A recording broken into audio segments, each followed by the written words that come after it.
Hello and happy Monday. So this Monday, we got a question from Susan, and it was really talking about the importance of customer experience. And so I had an answer for that in my head when we got the question on Thursday.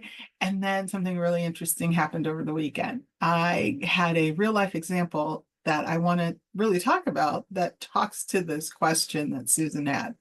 So, Susan, here's the answer to your question that you submitted on Thursday, and Friday brought you the answer, unbeknownst to you. So, Friday, my husband and I decided that we were going to go to the summer concerts that our neighborhood puts on. It's actually our homeowners association. And so the way it's set up is that there is a food truck and some kind of drink or dessert truck. And so there's only two trucks for the event.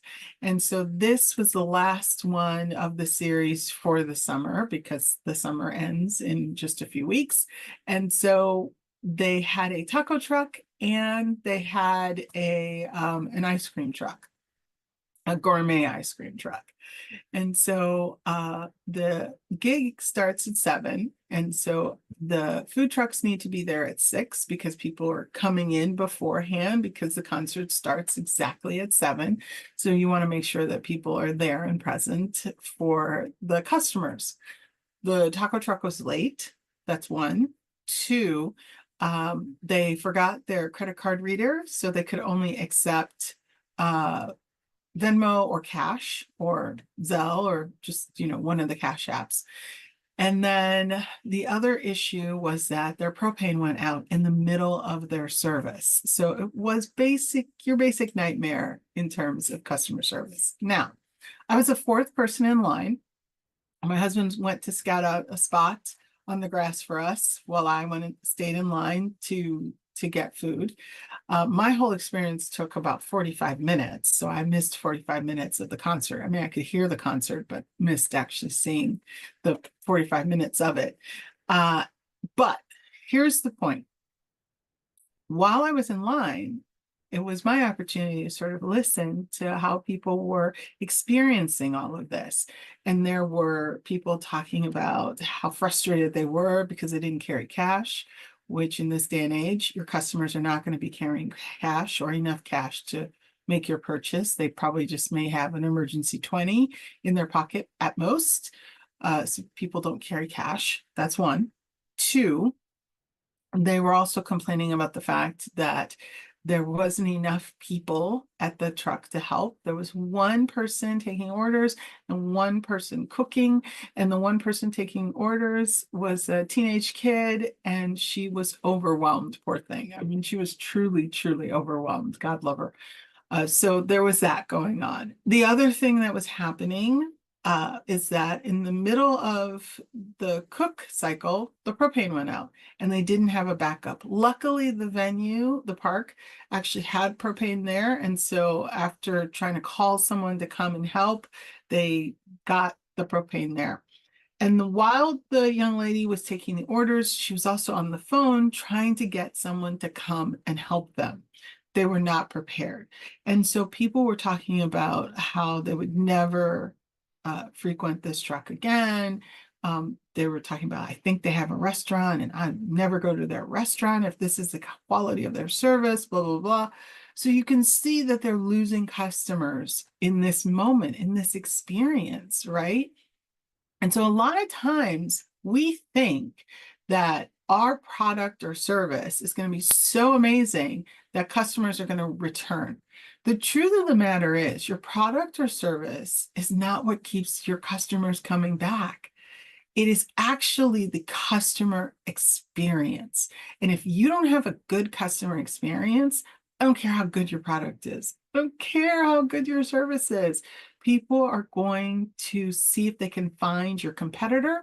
They're going to see if they can find someone else if that's a product that they need.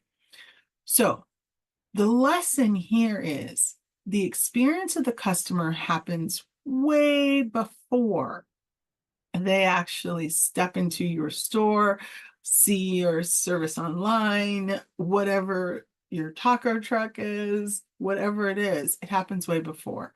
You have to be prompt on time for the delivery of the service. You have to be prepared for contingencies.